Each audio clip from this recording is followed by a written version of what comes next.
네, 이렇게 복잡한 민주당에 복당을 추진 중인 것으로 알려진 사람이 있습니다. 박지원 전 국정원장인데요. 네. 근데 어제 한 언론과의 인터뷰를 통해서 나름 폭탄 발언을 했습니다. 듣고 얘기해 보시죠.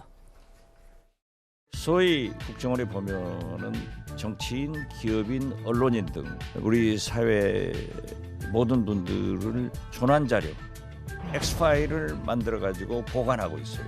이것이 공개가 되면은 굉장히 사회적 문제가 되고, 그런데 그 내용을 보면은 다 카드라, 소위 증거과 정보지에 불과한 내용들이에요. 이른바 지라시. 그런데 그럼 저는 그랬어요, 국회에서. 자, 의원님들, 만약 이것을 공개하면은 의원님들 이혼당합니다. 예를 들면 정치인은 어떤 기업에서 어떻게 돈을 받았다 하더라, 무슨 어떤 연예인하고 썸띵이 있다, 이런 것들이 전부 확인한- 박정희부터 박근혜 정권까지. 대통령까지 있는 겁니다. 그러니까 박지원 전 원장이면은 문재인 정부의 마지막 국정원장 아니겠습니까? 그런데 박지원 전 국정원장이 뭐 정재계, 언론계라든지 이런 주요 인사들의 정보를 모은 엑스파일이라는 것이 국정원 내에 존재하고 있다. 약간 폭로 비슷하게 했습니다. 적절한 겁니까? 정영진 변호사 보시기에? 그 박지원 전직 이제 국정원장이죠. 예. 지난달까지 국정원장이었어요. 그 직전 국정원장으로서는 있을 수가 없는 말씀을 하신 거 아닌가 싶습니다. 왜냐하면 네. 국가정보원 법이 있거든요. 거기 8조에 보면 조직도 비공개하도록 되어 있어요. 그 다음에 3조에 어떻게 되어 있냐면 국정원장은 수집된 정보를 자신의 직무 외 용도로 사용할 수 없도록 그렇게 네. 규정을 하고 있거든요. 예. 근데 이런 이야기를 하는 것은 그러한 국정원장으로서의 엄격한 비밀 유지 원칙을 완전히 위반하는 것이 아닌가 그런 생각이 들고, 네. 더 중요한 건 뭐냐면요. 국정원법 14조에 불법으로 감청하거나 위치 추적하면 안 된다라고 규정되어 있고, 이걸 위반했을 때는 형사처벌을 한다는 것인데 네. 형사처벌 규정까지 있거든요.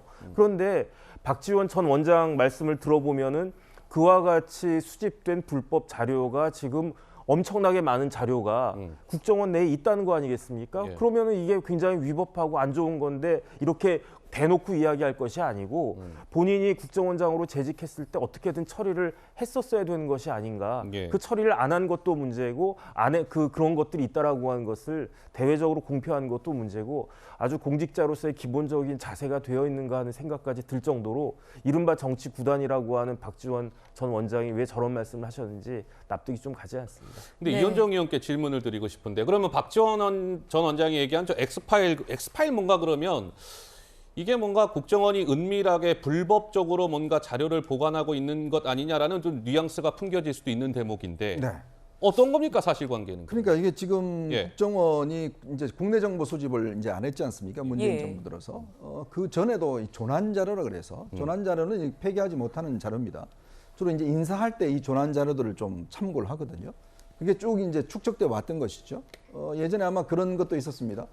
정권 교체가 됐을 때, 그 김대중 대통령이 정권 교체됐을 때 일부 인사들이 국정원 측에다가 내 조난 자료를 좀 가져와라, 보여달라 이렇게 요구를 했었는데 예. 국정원에서 안 된다 이렇게 이야기를 한 거예요. 예. 그러한 논란이 있었습니다. 모르겠습니다. 박지원 원장은 본인 거는 보셨는지 모르겠는데 이렇게 되면요, 지금 국정원이 문재인 정부 기간 동안 정치 중립한다고 법도 바꾸고 국내 파트도 없애버리고 정말 국정원이 그렇게 만들어놨는데 이 논란을 또 한 번 지금 다시 일으키는 거거든요. 그럼 네. 뭐냐? 도대체 있는 게 뭐 어떤 거냐?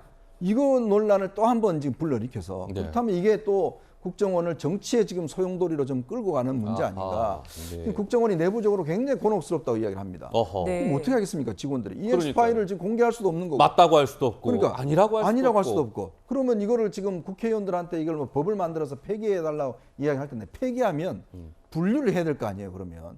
그럼 또 그 과정에 또 볼 거 아닙니까? 어쨌거나 이 문제는 굉장히 어려운 문제인데, 그렇다면 지난번 국정원 개혁을 할 때 네. 그때 법도 바꾸고 지금 대공수사권도 넘겨주고 했는 법 개정했지 않습니까? 좀 전에 기자회견 보신 장면이 그때 그걸 발표한 거거든요.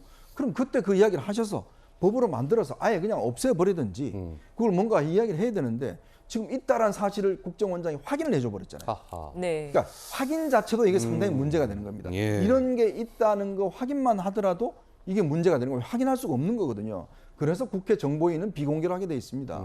근데 그걸 방송에 나가셔서 이렇게 아하. 이야기를 하면 예. 아마 곤혹스러운 분들이 한두 분이 아닐 것 같습니다. 네, 예. 박지원 전 국정원장 조금씩 목소리를 내는가 싶더니 또 이번에는 본인이 물에 사는 물고기, 정치라는 물고기. 물에 사는 물고기 이런 비유를 써가면서 민주당 복당 의사를 밝혔습니다. 현재 민주당 상황에 대해서도 진단을 했는데 들어보시죠. 저 같은 사람이 졌지만은 잘 싸웠다. 단결해서 해라. 이렇게 응원은 할 수 있지만은 당사자들이 뭐 젖잘싸? 네. 그건 아니죠. 겸손하지 못하잖아요. 지금 뭐 3연패라고 하는데 네. 앞으로 2년 있으면 총선인데 4연패의 길로 가고 있어요.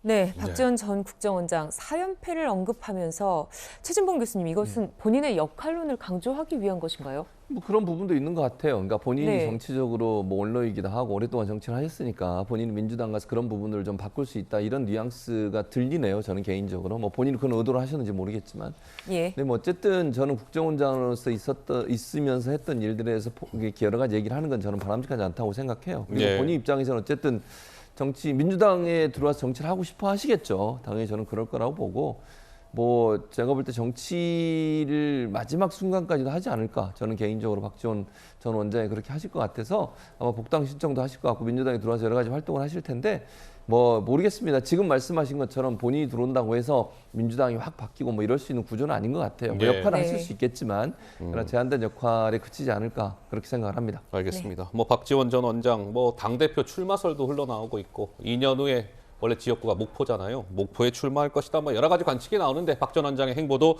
잘 지켜봐야 될 것 같습니다.